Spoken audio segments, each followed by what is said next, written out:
नमस्कार, मैं भावना रानी, प्रवक्ता नागरिक शास्त्र, राजकीय कन्या इंटर कॉलेज नकुड़ सहारनपुर से ई लर्निंग कार्यक्रम के तहत आप सभी के समक्ष उपस्थित हुई हूँ। विद्यार्थियों, जैसे कि आपने प्रथम अध्याय में जाना था कि भारतीय संविधान के प्रमुख स्रोत कौन कौन से हैं। आपने अध्ययन किया था कि भारतीय संविधान में ब्रिटेन से संसदात्मक शासन प्रणाली और संयुक्त राज्य अमेरिका से मूल अधिकार, सर्वोच्च न्यायालय और न्यायिक पुनर्विलोकन की अवधारणा ली गई है। द्वितीय अध्याय भारतीय संविधान में अधिकार के अंतर्गत आपने अध्ययन किया था कि अधिकार क्या है, मूल अधिकार क्या है, भारतीय संविधान में नागरिकों को कितने मूल अधिकार प्रदान किए गए हैं, उनकी प्रमुख विशेषताएं क्या हैं, और आपने ये भी अध्ययन किया था कि किस भाग में मूल अधिकारों का उल्लेख किया गया है। तो विद्यार्थियों, आपने जाना था, एक वर्ड आया था, एक शब्द आया था, राज्य के नीति निदेशक तत्व। आपने अध्ययन भी किया था संक्षिप्त रूप में। तो आज थोड़ा विस्तृत रूप में हम इसके बारे में जानेंगे कि राज्य के नीति निदेशक तत्व क्या है। राज्य के नीति निदेशक तत्व दो शब्द हैं, समानता और कल्याण।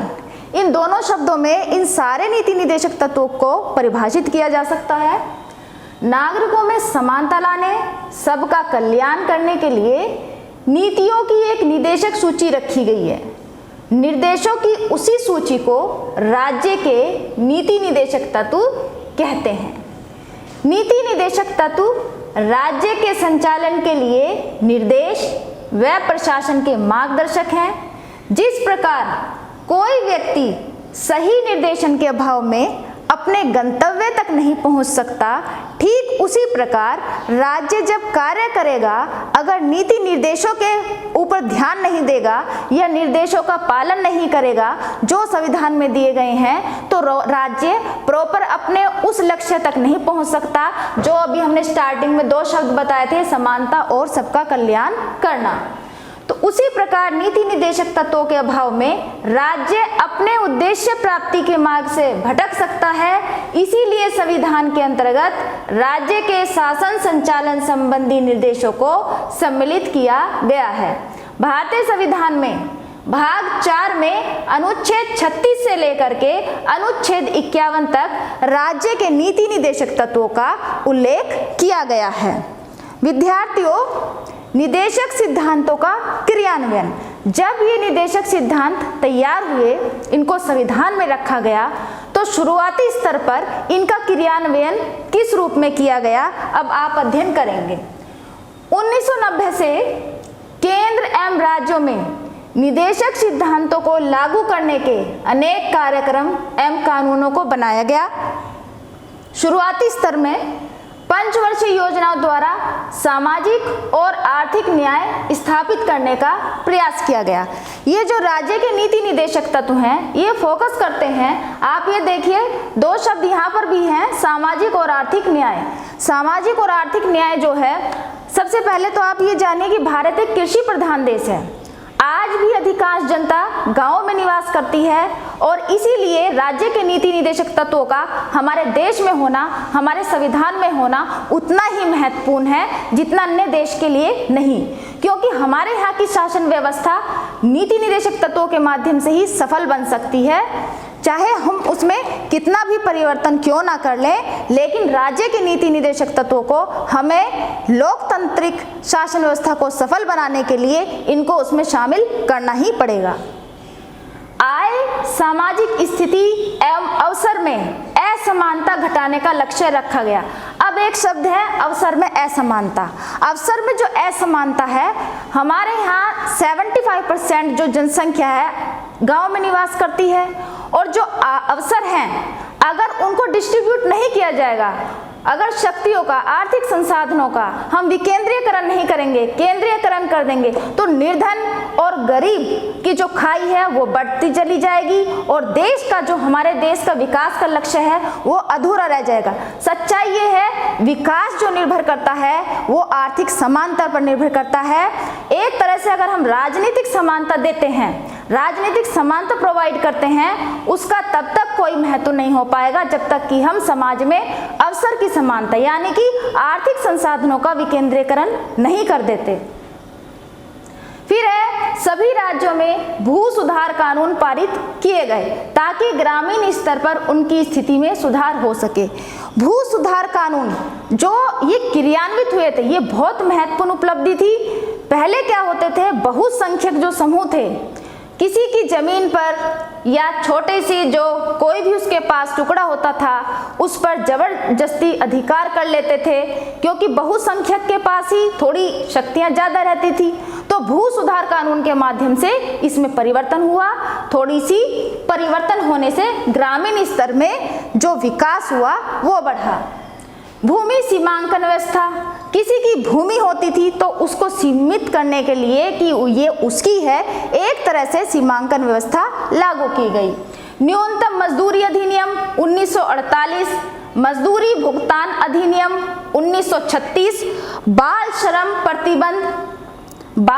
प्रतिबंध एवं सुधार अधिनियम 1986, बंधुआ मजदूर व्यवस्था निवारण अधिनियम 1976, कारखाना अधिनियम 1948, खदान अधिनियम 1952, कर्मचारियों को क्षतिपूर्ति अधिनियम 1923, श्रमिक वर्ग के हित में सुरक्षा के तहत प्रभावी बनाए गए। ये जो सारे अधिनियम हैं ये श्रमिक वर्ग के हित की सुरक्षा के लिए बनाए गए। मातृत्व लाभ अधिनियम 1961 और समान सुविधा अधिनियम 1976 को महिला कर्मचारियों के हितों की रक्षा के लिए बनाया गया। वित्तीय संसाधनों के प्रयोग के लिए कुछ पैमाने तय किए गए। इनमें शामिल है जीवन बीमा का राष्ट्रीयकरण और 14 बैंकों का राष्ट्रीयकरण। विधिक सेवा अधिकार अधिनियम 1987 का राष्ट्रीय स्तर पर गठन किया गया ताकि गरीबों को निःशुल्क एवं उचित कानूनी सहायता प्राप्त हो सके। समान न्याय को बढ़ावा देने के लिए लोक अदालतों का गठन किया गया। खादी एवं ग्रामीण उद्योग बोर्ड, खादी एवं ग्रामीण आयोग, राष्ट्रीय लघु उद्योग परिषद, हैंडलूम बोर्ड, हथकरघा बोर्ड आदि की कुटीर उद्योग एवं ग्राम विकास के लिए स्थापना की गई। सामुदायिक विकास योजना 1952, पर्वतीय क्षेत्र विकास योजना 1960, सूखा संभावित क्षेत्र योजना 1973, न्यूनतम आवश्यकता योजना 1974, स्वीकृत ग्रामीण विकास योजना 1978, जवाहर रोजगार योजना 1989, स्वर्ण जयंती ग्राम स्वरोजगार योजना 1999 आदि को मानव जीवन जीने के उद्देश्य से प्रारंभ किया गया। वन्य जीवन अधिनियम 1972, वन अधिनियम 1980 को वन्य जीवों एवं वनों के लिए सुरक्षा कवच के रूप में प्रभावी बनाया गया। केंद्र एवं राज्य प्रदूषण नियंत्रण बोर्ड स्थापित किए गए जो पर्यावरण की सुरक्षा एवं सुधार में संलग्न हुए। इनके अलावा त्रिस्तरीय पंचायती राज व्यवस्था को पेश किया गया जो कि गांधी जी के राजनीतिक दर्शन को दर्शाता है। गांधीयन फिलॉसफी को शामिल किया गया है। 65वें संविधान संशोधन अधिनियम 1990 के तहत अनुसूचित जाति एवं जनजाति के लिए राष्ट्रीय आयोग की स्थापना की गई ताकि उनके हितों की रक्षा हो सके। प्राचीन एवं ऐतिहासिक धरोहरों, वास्तुशास्त्रीय क्षेत्र एवं रख रखाव अधिनियम 1951 को धरोहरों, स्थानों एवं राष्ट्रीय महत्व के तहत प्रभावी बनाया गया। प्राथमिक स्वास्थ्य केंद्र एवं अस्पतालों को सार्वजनिक स्वास्थ्य में सुधार के लिए देश में स्थापित किया गया। इसके अलावा खतरनाक बीमारियों जैसे मलेरिया, टीबी, कुष्ठ, एड्स, कैंसर, फिलेरिया, काला ज्वर, जापानी बुखार आदि को नष्ट करने के लिए विशेष योजनाएं प्रारंभ की गई। कुछ राज्यों में पशुपालन से संबंधित और कुछ इस तरह के कार्यों पर कानूनी प्रतिबंध लगाया गया, जैसे कि गायों, बछड़ों और बैलों को काटने के लिए बने बूचड़खानों पर। और कुछ राज्यों में 65 वर्ष से अधिक आयु वाले लोगों के लिए तात्कालिक वृद्धावस्था पेंशन शुरू की गई। भारत में गुट निरपेक्ष नीति एवं पंचशील की नीति को अंतर्राष्ट्रीय शांति एवं सुरक्षा को बढ़ावा देने के लिए अपनाया। अब आता है नीति निदेशक तत्वों का वर्गीकरण। संविधान में वर्णित इन सिद्धांतों को मुख्यतः 4 भागों में बांटा जा सकता है। पहला है आर्थिक सिद्धांत, दूसरा है सामाजिक सिद्धांत, तीसरा है गांधीवादी सिद्धांत, चौथा है अंतर्राष्ट्रीय शांति और सुरक्षा से संबंधित सिद्धांत। पहला है आर्थिक सिद्धांत। आर्थिक सिद्धांत के अंतर्गत राज्य के क्या कार्य होंगे, अब हम अध्ययन करेंगे। राज्य आय की असमानताओं को कम करने का प्रयास करेगा, न केवल व्यक्तियों के बीच बल्कि विभिन्न क्षेत्रों में रहने वाले और विभिन्न व्यवसायों में लगे हुए लोगों के समूहों के बीच प्रतिष्ठा, सुविधाओं और अवसर की असमानता को समाप्त करने का प्रयास करेगा। राज्य ऐसी नीति अपनाएगा जिससे प्रत्येक नागरिक को अपनी जीविका कमाने का साधन प्राप्त हो सके। राज्य भौतिक संसाधनों का स्वामित्व तथा नियंत्रण इस प्रकार करेगा जिससे सामूहिक हित का सर्वोत्तम कल्याण हो। समान कार्य के लिए सब स्त्री पुरुष को समान पारिश्रमिक मिले, भेदभाव न हो। अगर कोई कार्य दिया जा रहा है स्त्री या पुरुष को तो उसकी तय मजदूरी जो आपने रखी है भुगतान के समय उसको वही मिले और स्त्री पुरुष के नाम पर कोई भेदभाव ना हो। जिस तरह से आपने मूल अधिकार का अध्ययन करते समय जो उदाहरण पढ़े थे वो यही शो करता है कि लिंग के आधार पर किसी भी प्रकार का भेदभाव ना किया जाए। राज्य को देखना चाहिए कि मजदूर स्त्रियों तथा बालकों की दुर्बल दशा का दुरुपयोग ना हो और आर्थिक आवश्यकताओं से मजबूर होकर उनको ऐसी वृत्ति ना अपनानी पड़े जो उनकी आयु तथा शक्ति के अनुकूल ना हो। सरकार को देखना चाहिए कि समाज का एक वर्ग दूसरे वर्ग का शोषण ना करे।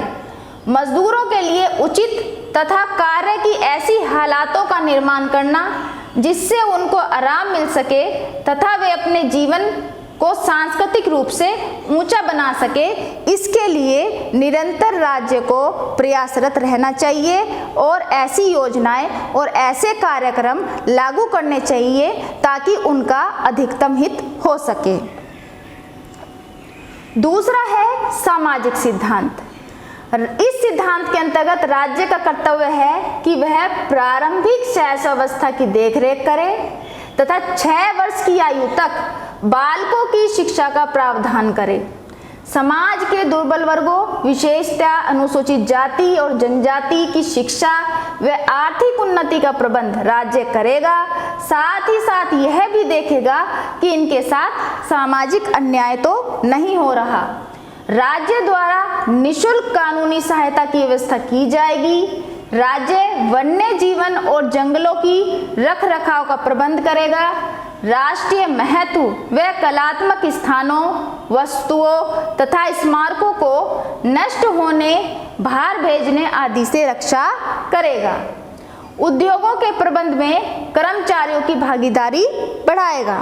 तीसरा है गांधीवादी सिद्धांत। शासन में सुधार और उसके स्तर को ऊंचा उठाने तथा स्वतंत्र भारत के निर्माण के लिए गांधी जी ने जो विचार रखे थे उनका समावेश इन नीति निदेशक सिद्धांतों में किया गया है। पहला है राज्य द्वारा कुटीर उद्योगों का विकास व प्रोत्साहन दिया जाएगा।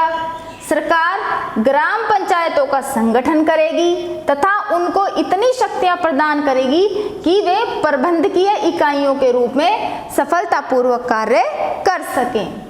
सरकार द्वारा नशीले पदार्थों के दुरुपयोग पर रोक लगाई जाएगी। खेती बाड़ी तथा पशुपालन का संगठन वैज्ञानिक आधार पर करेगी। दुर्बल एवं पिछड़ी जातियों की प्रगति के लिए प्रयत्न करेगी और कार्यपालिका को न्यायपालिका से पृथक रखेगी ताकि नागरिकों के अधिकारों की रक्षा हो सके।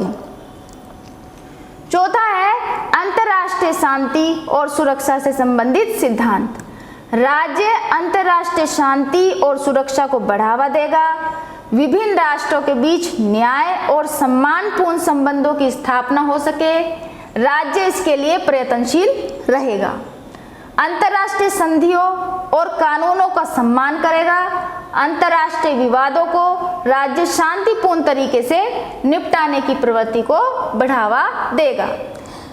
सरकार की कुछ योजनाएं जिसमें राज्य के नीति निदेशक तत्वों को ध्यान में रखते हुए नागरिकों का कल्याण समाहित है, इसके लिए कुछ योजनाएं जो कुछ तो हो चुकी हैं, कुछ इसमें प्रयासरत हैं, कुछ योजनाएं जो अब तक हुई हैं, एक संक्षिप्त दृष्टि इन पर डालेंगे हम। हरित क्रांति, ये कृषि की उन्नति हेतु। कस्तूरबा गांधी बालिका विद्यालय योजना, बालिकाओं की शिक्षा हेतु। किसान क्रेडिट कार्ड योजना, किसान जो है फसल का उत्पादन कर सके इसके लिए ऋण योजना। बीज योजना, खेती के प्रति जागरूकता पहुंचाने हेतु। क्रेडिट गारंटी निवेश योजना, छोटे उद्योगों को शुरू करने के लिए सर्व शिक्षा अभियान। प्राथमिक शिक्षा के लिए मध्याह्न भोजन योजना, एक जो मिड डे मील है। स्वाधार गृह, महिलाओं की जरूरत के मुताबिक आश्रय, भोजन, कपड़े और देखभाल प्रदान करती है। महिला ई हाट, हुनर के जरिए, इसमें महिलाएं अपने हुनर के जरिए कमाई कर सकती हैं। प्रधानमंत्री उज्ज्वला योजना, जो गरीबी लाइन से या बिलो पॉवर्टी लाइन वाले परिवार हैं उसमें इस योजना के तहत मुफ्त रसोई गैस कनेक्शन दिया गया। मेक इन इंडिया, देश में विनिर्माण क्षेत्र को बढ़ावा देना। श्रमेव जयते योजना, श्रमिक विकास को समर्पित योजना। बेटी बचाओ बेटी पढ़ाओ, पढ़ाई के जरिए सामाजिक और आर्थिक तौर पर आत्मनिर्भर बनाना। अटल पेंशन योजना, 18 से 40 वर्ष के असंगठित क्षेत्र के लोगों के लिए मासिक पेंशन। स्टार्टअप इंडिया, नए उद्यमों को बढ़ावा देना। इसके बाद ये थी अभी तक हमने पढ़ी थी, जाना कि कौन कौन सी योजनाएं सरकार द्वारा चलाई गई और चलाई जा रही हैं। नीति निदेशक तत्वों का महत्व। नीति निदेशक तत्वों का जो महत्व है ये किन आधारों पर है? पहला है शासन के मूल्यांकन का आधार। नीति निदेशक तत्वों के माध्यम से मतदाता इन आदर्शों को सम्मुख रखकर अनुमान लगाते हैं कि शासन को चलाने वाली पार्टी ने अपनी शासन संबंधी नीति को बनाते समय किस सीमा तक इन सिद्धांतों का पालन किया है। दूसरा है आर्थिक स्वतंत्रता के प्रवर्तक। इन सिद्धांतों के माध्यम से देश में सामाजिक, आर्थिक तथा राजनीतिक न्याय स्थापित करने का वचन दिया गया है। तीसरा है राज्य सरकारों के लिए प्रकाश स्तंभ के रूप में। निदेशक सिद्धांत केंद्रीय तथा राज्य सरकारों का पथ प्रदर्शन करते हैं। चाहे कोई भी राजनीतिक दल मंत्रिमंडल बनाए, उसे अपनी आंतरिक तथा बाह्य नीति निश्चित करते समय इन सिद्धांतों को अवश्य ध्यान में रखना पड़ेगा। नेक्स्ट पॉइंट है संवैधानिक पवित्रता। निदेशक सिद्धांत उसी प्रकार पवित्र है जिस प्रकार संविधान के अन्य अनुच्छेद राज्य के नीति निदेशक सिद्धांत चाहे न्यायालय द्वारा लागू नहीं कराए जा सकते हो तो भी इनका विशेष महत्व है। प्रत्येक प्रजातंत्रीय सरकार को जनमत के अनुसार चलना पड़ता है। मौलिक अधिकारों का सहायक। अधिकारों को अपने उद्देश्य में तब तक सफलता नहीं मिल सकती जब तक निदेशक सिद्धांतों को लागू ना किया जाए। मौलिक अधिकारों में नागरिकों को राजनीतिक स्वतंत्रता तथा समानता प्रदान की है, जिसका उस समय तक कोई लाभ नहीं है जब तक कि सामाजिक और आर्थिक समानता की स्थापना ना की जाए। संविधान की व्याख्या करने में भी सहायक है। नीति निदेशक तत्व भारतीय न्यायालयों के लिए पथ प्रदर्शक का कार्य करते हैं। बहुत सारे अभियोगों का निर्णय करते समय इनको उचित महत्व दिया गया है। उदाहरण स्वरूप बिहार सरकार बनाम काकेश्वर सिंह के अभियोग का निर्णय करते समय उच्चतम न्यायालय ने अनुच्छेद 39 की व्याख्या की थी। इससे यह स्पष्ट हो जाता है कि निदेशक सिद्धांत बड़े लाभदायक सिद्ध हो जाते हैं। केरल मठ के स्वामी केशवानंद बनाम यूनियन सरकार के मुकदमे में भी सर्वोच्च न्यायालय ने बहुत विस्तार से निदेशक सिद्धांतों पर विचार किया। भूतपूर्व मुख्य न्यायाधीश कानिया के अनुसार ये सिद्धांत संविधान का भाग होने के नाते बहुमत की अस्थायी इच्छा का प्रतिनिधित्व नहीं करते, बल्कि समस्त राष्ट्र की बुद्धिमत्ता के प्रतीक है, जिसे संविधान सभा में प्रकट किया गया। अब हम अध्ययन करेंगे कुछ निदेशक सिद्धांतों का जो कुछ संविधान संशोधन के द्वारा उनमें परिवर्तन किया गया। पहला है 42वां संविधान संशोधन अधिनियम 1976। इसके द्वारा संविधान के नीति निदेशक सिद्धांतों वाले भाग 4 में अनुच्छेद 39 के स्थापित करने पर राज्य पर यह कर्तव्य डाला गया है कि वह निःशुल्क विधिक सहायता की व्यवस्था करेगा और इस प्रकार काम करेगा कि सबके लिए समान न्याय सुनिश्चित हो। इसके अलावा अनुच्छेद 43 के भी संविधान में स्थापित किया गया, जिसके द्वारा राज्य का यह दायित्व है कि वह उद्योगों एवं उनके प्रबंधन में कर्मकारों की भागीदारी सुनिश्चित करने का प्रयास करे। दूसरा है 44वां संविधान संशोधन अधिनियम 1978। इसके द्वारा अनुच्छेद 38 में खंड 2 में स्थापित किया गया, जिसके अनुसार राज्य का यह कर्तव्य है कि वह आय की असमानता को कम करने का प्रयास करेगा, विभिन्न क्षेत्रों और व्यवसायों के बीच प्रतिष्ठा, सुविधाओं और अवसरों की असमानता समाप्त करने का प्रयास करेगा। तीसरा है 86वां संविधान संशोधन अधिनियम 2002 के द्वारा अनुच्छेद 45 में परिवर्तन किया गया। संशोधन से पहले अनुच्छेद 45 में यह उपबंध था कि राज्य 14 वर्ष की आयु के बच्चों के लिए निःशुल्क और अनिवार्य शिक्षा की व्यवस्था करने का प्रयास करे, लेकिन यह निर्देश इसी संशोधन के द्वारा मूल अधिकार बना दिया गया तथा शिक्षा प्राप्त करने का मूल अधिकार संविधान के भाग 3 में अनुच्छेद 21 के रूप में रखा गया। संशोधित अनुच्छेद 45 अब इस प्रकार है: राज्य 6 वर्ष से कम उम्र के बच्चों की देखरेख और शिक्षा की व्यवस्था करने का प्रयास करेगा। अब हम अध्ययन करेंगे कि राज्य के नीति निदेशक तत्वों में और मूल अधिकारों में क्या अंतर है। नीति निदेशक सिद्धांत न्यायालय द्वारा लागू नहीं किए जा सकते। राज्य अधिकारियों के लिए ये एक नैतिक आदर्शों के रूप में कार्य करते हैं और ये जबकि मूल अधिकार वाद योग्य है और इनका अतिक्रमण होने पर कोई भी व्यक्ति न्यायालय की शरण ले सकता है।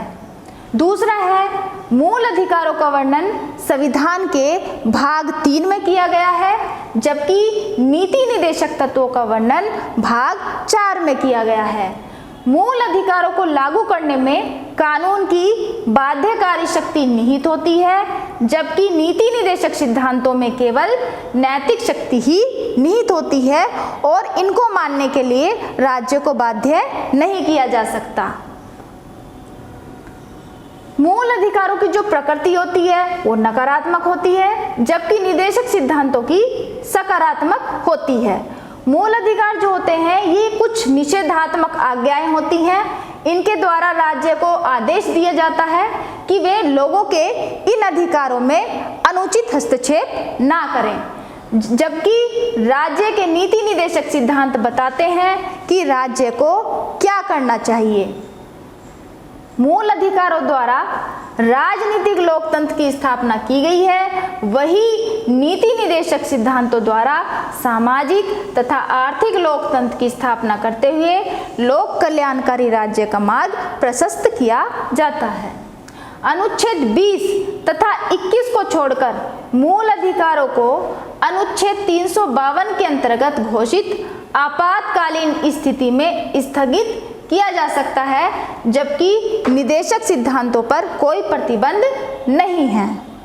नीति निदेशक तत्वों से संबंधित सर्वोच्च न्यायालय के निर्णय हैं जो काफी महत्व रखता है। केरल शिक्षा विधेयक में न्यायालय ने कहा कि हालांकि राज्य के नीति निदेशक तत्व मूल अधिकारों पर प्रभावी नहीं हो सकते हैं, फिर भी अधिकारों की संभावनाओं और दायरे का निर्धारण करते समय न्यायालयों को राज्य के नीति निदेशक तत्वों को पूरी तरह उपेक्षित नहीं किया जाना चाहिए, बल्कि दोनों के मध्य सौहार्दपूर्ण संबंधों को स्वीकार करना चाहिए और जहां तक संभव हो सके दोनों को लागू करने का प्रयास करना चाहिए। एक और मामला है अबू काबूर बाई बनाम तमिलनाडु राज्य मामला। इसमें 5 सदस्यीय निर्णायक मंडल ने कहा कि हालांकि राज्य के नीति निदेशक तत्व बाध्यकारी नहीं है, फिर भी न्यायालयों को नीति निदेशक तत्वों और मूल अधिकारों के बीच समन्वय स्थापित करने का वास्तविक प्रयास करना चाहिए और दोनों के मध्य किसी भी प्रकार के संघर्ष से जहां तक संभव हो बचा जाए। मूल अधिकारों के बाद आपने अध्ययन किया था राज्य के नीति निदेशक तत्वों के बारे में, और अब हम अध्ययन करेंगे मूल कर्तव्यों के बारे में। मूल संविधान में मूल कर्तव्यों की कोई व्यवस्था नहीं थी। स्वर्ण सिंह कमेटी की सिफारिश के आधार पर 42वें संविधान संशोधन 1976 द्वारा भारतीय संविधान में एक नया भाग 4 क जोड़ा गया, जिसमें अनुच्छेद 51 क के अंतर्गत 10 मौलिक कर्तव्यों का वर्णन किया गया। लेकिन वर्ष 2002 में एक 11वां कर्तव्य भी जोड़ा गया और संविधान के अनुसार भारत के प्रत्येक नागरिक का यह कर्तव्य होगा कि वह इन मूल कर्तव्यों का पालन करे। वे मूल कर्तव्य कौन कौन से हैं कि प्रत्येक नागरिक अपने संविधान का, राष्ट्रध्वज का, राष्ट्रगान का आदर करे, राष्ट्रीय आंदोलन को प्रेरित करने वाले राष्ट्रीय आदर्शों का पालन करे, देश की एकता व अखंडता की रक्षा करे, राष्ट्र सेवा करे, भाईचारे की भावना का निर्माण हो, इस तरह का माहौल क्रिएट करे, सामाजिक परिवेश में इस तरह की कोई भी बात ना करे या ऐसा कोई भी कार्य ना करे जिससे कि देश में भाईचारे और बंधुत्व की भावना का खंडन होता हो या वो कम होती हो या राष्ट्र की एकता व अखंडता को नुकसान पहुंचता हो। पर्यावरण की रक्षा व प्राणी मात्र के प्रति दया भाव रखना हर नागरिक का कर्तव्य है। सरकार इतने कार्यक्रम चला रही है, इतने मिशन चला रही है, क्योंकि देश ही नहीं पूरे विश्व स्तर पर पर्यावरण को लेकर के इतने कार्यक्रम स्कीम चलाई जा रही है। क्योंकि अगर हमारा पर्यावरण ही सुरक्षित नहीं रहेगा तो मानव के सुरक्षित होने के कोई मतलब ही नहीं बैठता। इसीलिए सभी को अपने पर्यावरण की रक्षा, हम पर्यावरण की रक्षा कैसे करेंगे ताकि प्रदूषण को कम कर सके। वैज्ञानिक दृष्टिकोण व मानववाद का विकास करना, सार्वजनिक संपत्ति की रक्षा करना, व्यक्तिगत व सामूहिक गतिविधियों को बढ़ावा देना, माता पिता द्वारा बालक को शिक्षा के अवसर प्रदान करना, ये सभी मूल कर्तव्य देशवासियों के लिए है। हम अधिकार की बात करते हैं, लेकिन अधिकारों का जो महत्व होता है वो तभी होता है जब मूल कर्तव्यों को जोड़ा जाता है। मूल कर्तव्य क्या? कर्तव्य एक ऐसा शब्द है जो इन अधिकारों को प्राप्त करने में सहायक हैं। जिस देश के नागरिक जितने अपने कर्तव्यों को पूर्ण करेंगे उतने ही मूल अधिकारों को प्राप्त करने में सहायता मिलेगी। विद्यार्थियों, अभी आपने अध्ययन किया था कि नीति निर्देशक तत्वों का क्या अर्थ है, किस भाग में इनका उल्लेख किया गया है, मौलिक अधिकार और नीति निर्देशक तत्वों में क्या अंतर है, क्या महत्व है और किस अनुच्छेद में मूल कर्तव्यों के बारे में बताया गया है। तो विद्यार्थियों, आज का व्याख्यान इतना ही। धन्यवाद।